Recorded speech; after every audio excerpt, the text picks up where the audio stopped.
Bismillahirrahmanirrahim. Assalamualaikum warahmatullahi wabarakatuh. Bapak-bapak, ibu-ibu, mas-mas, mbak-mbak, khususnya adik-adikku sekalian yang dirahmati Allah dimanapun Anda berada, kembali di IIP Channel bersama saya, IIP Wijayanto. Kali ini kita akan membahas tema 3 sebab kenapa mantan tidak kunjung kembali juga kepadamu. Ya.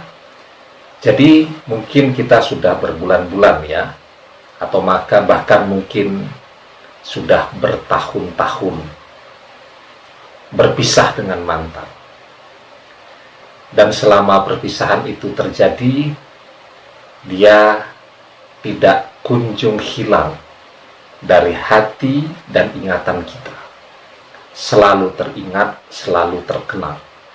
Ya, artinya apa? Artinya yang bersangkutan telah berhasil menanamkan cinta yang begitu kuat dan berkesan di dalam hati dan pikiran kita.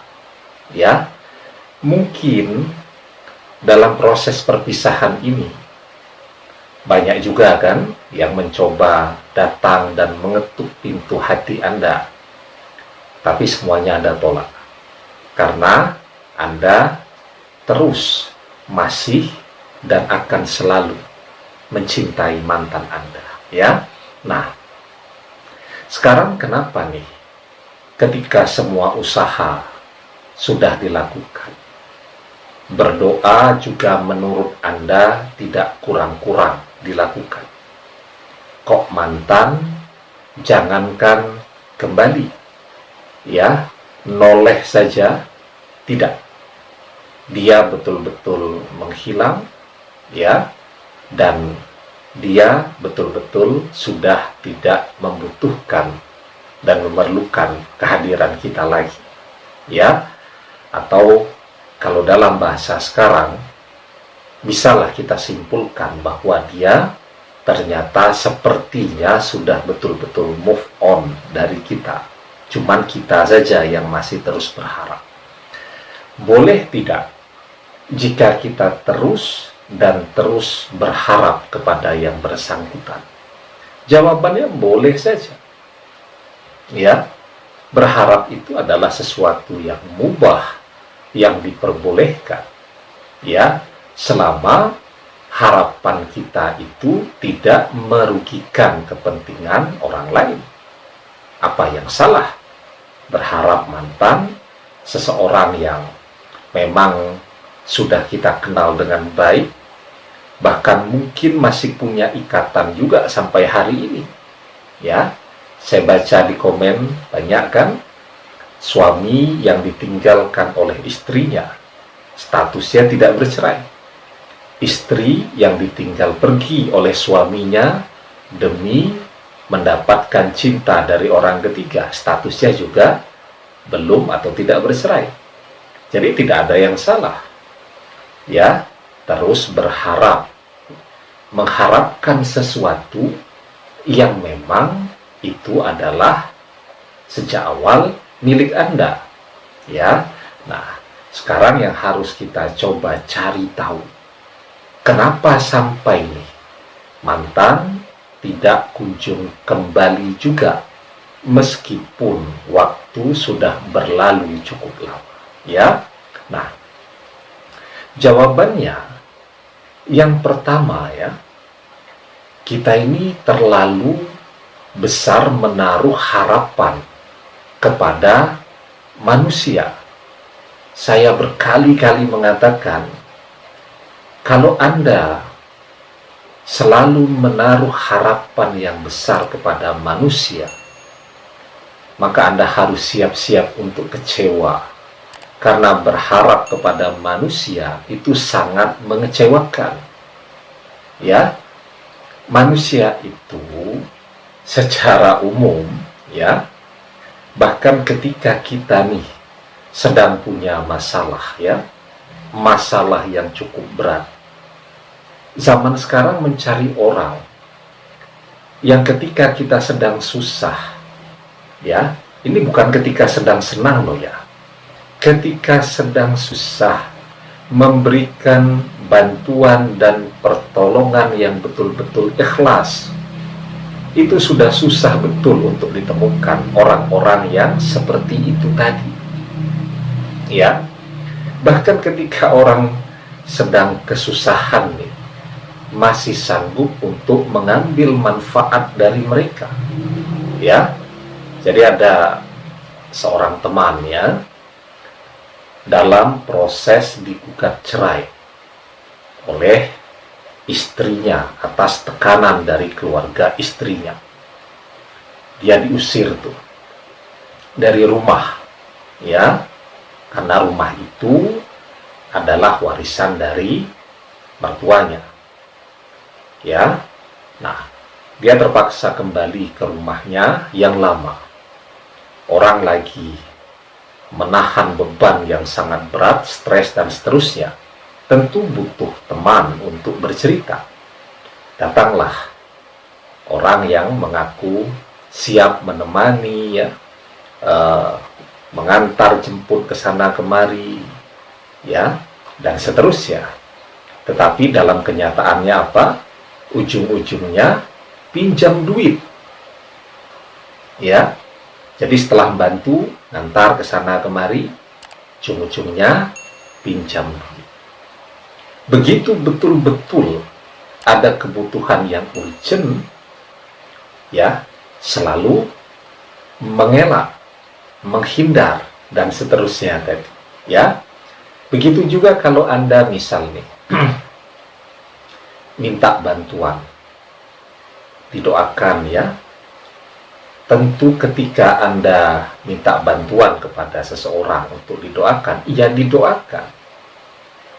Tapi ketika orang mendoakan orang lain, berbeda dengan ketika Anda mendoakan diri Anda sendiri. Ya. Ketika orang mendoakan orang lain, ya nama Anda dia sebut. Nama mantan Anda dia sebut. Tapi hatinya kemana-mana. Karena apa? Karena bisa jadi dia sedang mikir, ya, SPP untuk sekolahan anak-anaknya, bisnisnya, istri-istrinya mungkin, ya. Kemudian mungkin juga yang titip minta didoakan kepada dia juga banyaknya tidak karu-karu, sehingga memang konsentrasinya sudah tidak baik. Ya. Begitu juga Anda tuh yang hobi nyari orang pintar, ya, nyari orang pintar ke sana kemari, berharap betul tuh kepada orang pintar, ya, mitosnya bahwa dia sakti, banyak yang sudah berhasil balik, ya, padahal setiap Anda datang kan harus bawa bubur rampe, bawa gula, bawa teh, bawa kopi, dan seterusnya. Tambah lagi salam tempel. Masih belum berhasil, datang lagi. Masih belum berhasil, sampai Anda bosan sendiri karena duitnya habis. Ya, mantan tidak balik.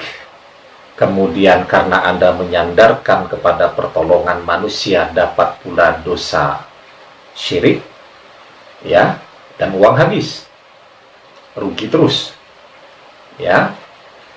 Sementara waktu juga habis tuh. Kedengaran ada berita orang pintar di sana, pergi, marahi, datang. Ada orang pintar di sana, datang. Dan tidak ada yang berhasil.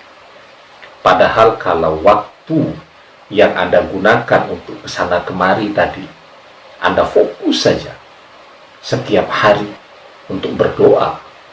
Bayangkan kalau perjalanannya misalnya 2 jam, bolak-balik 4 jam. Ini waktu yang dihabiskan 4 jam Anda gunakan untuk berdoa.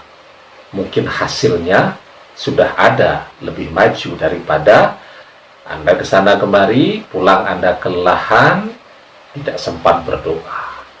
Ya, nah, jadi persoalan pertama, karena Anda terlalu berharap kepada pertolongan manusia. Saya harus pertegas, ya, hati manusia jangan jauh-jauh. Misal anak-anak saya saja, saya mau mengatur hati mereka Tidak bisa. Hati manusia itu adalah milik Allah mutlak. Berbolak-baliknya hati itu Allah yang menentukan. Ya, manusia tidak bisa. Manusia pengen memanajemen hatinya, tidak bisa. Dia cuma bisa mengusahakan agar hatinya menjadi lebih baik. Kalau dia pengen hatinya menjadi baik, dia mohon kepada Allah agar diberikan hati yang baik.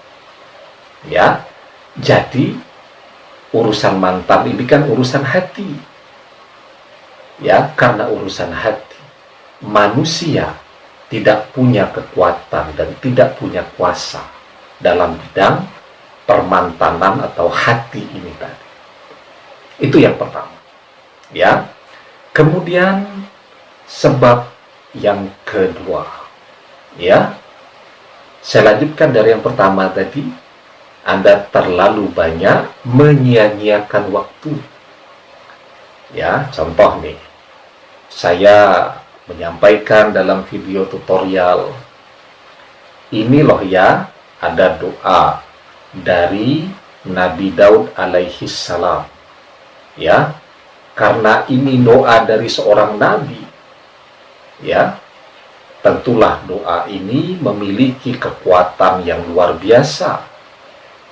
Ya, doa yang diwariskan oleh seorang nabi dan rasul punya kekuatan yang luar biasa hebatnya. Kurang apa lagi itu? Ya, apa yang kemudian dilakukan? Nantilah. Saya tak berdoanya tak nunggu malam lah. Saya tak berdoanya tak nunggu malam Jumat lah. Ya, saya tak berdoanya menunggu minggu depan lah. Dan seterusnya. Akhirnya lewat. Tidak pernah dikerjakan. Ya, jadi kita terlalu banyak membuang-buang waktu kita. Padahal untuk melamunkan mantan berjam-jam kita sanggup. Tetapi berkomunikasi kepada Allah, kita selalu menunda-nunda waktu. Ya. Nah, yang ketiga nih yang paling penting. Faktor keyakinan. Ya. Jadi di dalam mengamalkan sesuatu, berdoa ya, sebenarnya tidak usah yang terlalu beragam. Anda menemukan satu buah doa yang diajarkan ya. Kemudian doanya tidak terlalu panjang. Bisa dipahami, bisa cepat dihafalkan. Amalkan itu terus. Ya. Lah kita biasanya nonton satu video tutorial. Menarik nih, dicoba. 2 hari belum ada perkembangan, cari lagi video tutorial yang lain. Coba lagi. Ya, dapat seminggu. Setelah itu cari yang lain, cari yang lain, cari yang lain. Berubah terus amaliyahnya. Ya. Jadi faktor keyakinan itu adalah faktor yang paling menentukan di dalam terkabulnya atau tertolaknya sebuah doa. Kalau kita sudah tidak yakin dengan doa kita sendiri, ketika berdoa juga hati kita lalai, pikiran kita kemana-mana, tidak bisa fokus, maka itu sebab tertolaknya doa kita.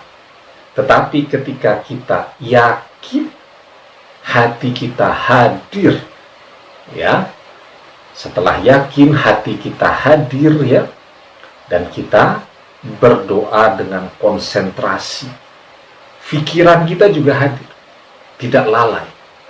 Setiap kata kita resapi maknanya.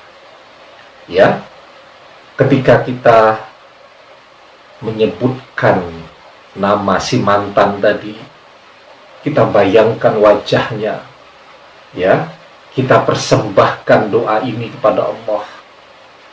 Itu namanya hati yang hadir, pikiran yang hadir, konsentrasi, dan dilakukan terus-menerus dengan penuh keyakinan.